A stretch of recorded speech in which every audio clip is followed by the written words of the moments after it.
Olá, minhas amigas, meus amigos, tudo bem? Todo ano é a mesma história de fraude no Enem. Tudo acontece porque sempre há alguém que quer colar. E eu pensava que o ato de colar era coisa inocente de criança no ensino fundamental ainda. Mas vejo que agora é um problema seríssimo. E sabe por quê? Porque frauda as provas para quem quer se habilitar a ingressar na universidade. Vamos a mais uma edição de Três Prosas de hoje, 3 dias de prosas. Se vocês gostarem, dê o joinha de gostei, né? Faça o triplo C, hein? Curtam, comentem, compartilhem. Se não são inscritos, por favor, se inscrevam. Acesse o sininho para novas lives, não é verdade? Vamos à primeira das 3 prosas de hoje.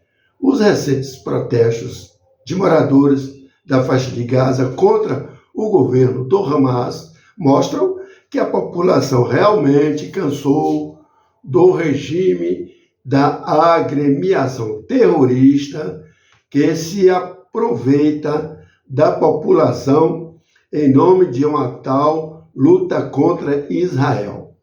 E isto vai calar também a criminosa narrativa de que é Israel quem tiraniza e assassina moradores de Gaza. Acusação insana, mas muito usada pela mídia de esquerda em todo o mundo. A faixa de Gaza é um território que faz fronteira com o Egito e que hoje é ocupada por cerca de 2 milhões de palestinos. Esse território é controlado pelo Hamas, grupo extremista islâmico que ataca impiedosamente Israel. Um ex-morador de Gaza, exilado agora ao norte de Berlim, na Alemanha, há cerca de um ano, o Hamza Abu Halvidei, é um dos pioneiros dos atos contra o Hamas. Ele disse que o povo de Gaza estava esperando por isso há muito tempo. Porque não é fácil pedir ao povo de Gaza para protestar quando há uma arma apontada para a sua cabeça. Seria como pedir aos reféns israelenses, por exemplo, para protestar contra seus captores, contra o Hamas. Disse. Ele sabe o que fala, viu?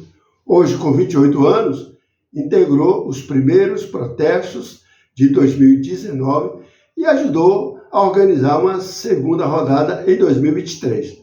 Nas 2 ocasiões, amargou 3 semanas de cadeia e tortura nas mãos do Hamas, sendo obrigado a fugir lá de Gaza. Nascido na capital homônima de Gaza, ele tinha 10 anos quando o grupo tomou o poder numa briga fratricida com a ANP. O Hamas imiscuiu-se em todo o tecido social gazense desde então. O ativista conta que foi ensinado nas escolas que os judeus eram porcos a serem abatidos e que Israel deveria ser jogado ao mar. Era uma formação antissemita aberta na escola. Ele disse: hospitais e colégios eram frequentados por homens armados. Como acontece com todas as manobras de guerra e de regimes de ditaduras, em que pessoas são usadas como armas, chamadas de escudos humanos, o Hamas tinha apoio da maioria. Tinha o apoio da maioria do povo de Gaza. Mesmo que as pessoas não gostassem do grupo terrorista, mas é que elas acreditavam nessa narrativa de resistência armada. Mas depois da guerra de 2023, de outubro, a população de Gaza viu as consequências disso. Com efeito, o Hamas realmente tinha, ainda conta, viu, com o apoio de 35% dos gazenses, ante 21% da Autoridade Nacional Palestina, ANP, que é uma organização laica criada em 1994 pelo Acordo de Oslo, firmada entre Israel e a entidade multipartidária chamada OLP, Organização para a Libertação da Palestina, que foi criada para representar um governo de transição até que fosse estabelecido o Estado palestino. Em 7 de outubro de 2023, porém, o Hamas atacou Israel com toda a brutalidade, matando pessoas, crianças, jovens e cortando cabeças de bebês em um ataque macabro, logo acobertado pela imprensa maldita.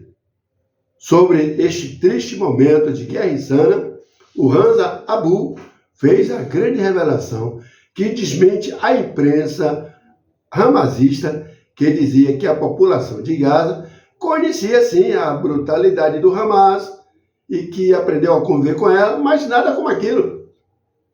Ele então denunciou que o grupo terrorista matou judeus, muçulmanos, sem separação. Abu se exaspera com apoio ao Hamas entre os simpatizantes da causa palestina, algo corrente na esquerda do Brasil aos Estados Unidos, passando aí pela Europa. Ele disse assim: o Hamas é o terror. Pois é.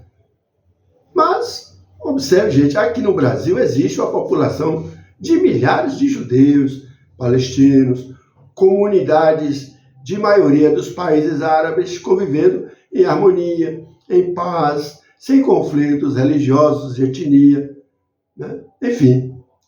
Aí vem essa imprensa louca de apoio ao Hamas, distorcendo fatos e ofendendo o honrado povo de Israel. Talvez agora mude.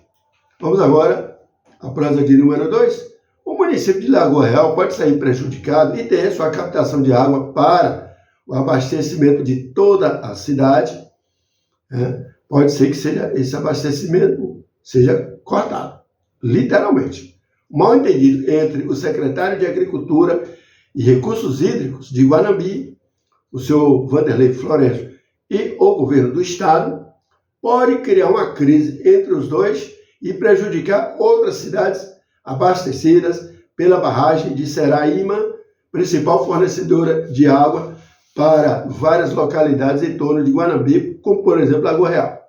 Segundo o secretário de Agricultura de Guanambi, não é verdadeira a propaganda do governo do estado de que a água que abastece a cidade vem do Rio São Francisco. Ao programa Achei Sudoeste e também site, o secretário esclareceu que a água que abastece toda a região provém sim da barragem de Seraíma. A situação, conforme explicou, tem prejudicado o perímetro irrigado de Seraíma, visto que a água que a Embasa tira da barragem da localidade é suficiente para irrigar pelo menos 200 hectares.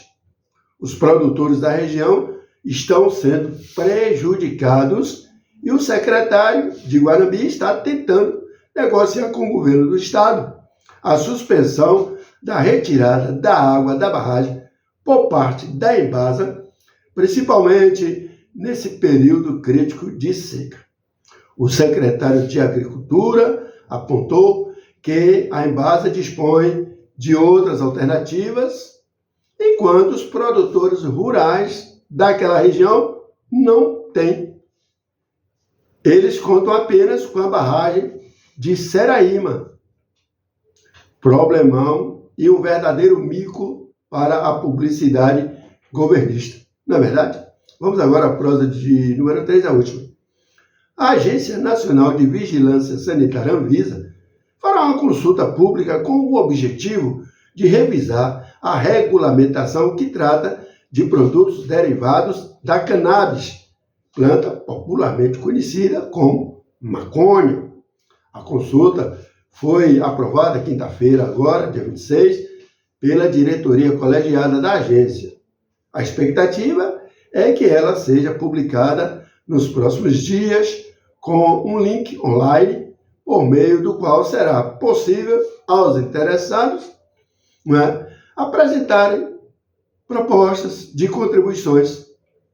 A minuta de resolução ficará aberta por 60 dias E durante esse período, qualquer interessado poderá fazer uma contribuição à proposta de atualização da regulamentação feita pela Anvisa, informou em nota a agência. Mas vamos entender? Entre as atualizações em planejamento estão algumas relacionadas a questões como atendimento às boas práticas de fabricação, vias de administração, publicidade de produtos, validade da autorização sanitária, prescrição e importação de insumos para a produção nacional, mais rotulagem, entre outros. Segundo o relator, o senhor Romilson Rodrigues Mota, a regularização é o único caminho possível para a comprovação da qualidade mínima necessária aos produtos de cannabis. No Brasil, os produtos contendo derivados de cannabis, a maconha, podem ser regularizados em duas categorias distintas, como medicamento, seguindo as normas de comprovação de eficácia e segurança de medicamentos, ou como um produto de cannabis que tem um processo simplificado. Existe hoje no país apenas um medicamento de cannabis aprovado e 36 produtos de cannabis regularizados, diz também a nota da Anvisa. Os produtos derivados da maconha, a cannabis, são regulamentados pela resolução da diretoria colegiada, de número 327/2019, que é o regramento que define as regras para que esses produtos possam ser autorizados no país e vendidos no varejo farmacêutico. Bom, agora, como a população pouco entende sobre a planta cannabis, porque só ouve falar de maconha, fica difícil realmente entender qual contribuição esse povo comum, desconhecedor quase que absoluto acerca da maconha e da cannabis, se essa população também pode ser útil para a medicina e fabricação de remédios, como apresentar qualquer sugestão nesse sentido. É muito interessante, né? Escreva aí nos comentários sobre isso para que possamos levar, quem sabe, para a Anvisa alguma contribuição sobre o tema. Se gostarem da live, dê um ok de positivo, faça o triplo C, curta, comente, compartilhe. Se não são inscritos, se inscrevam. Até a próxima live.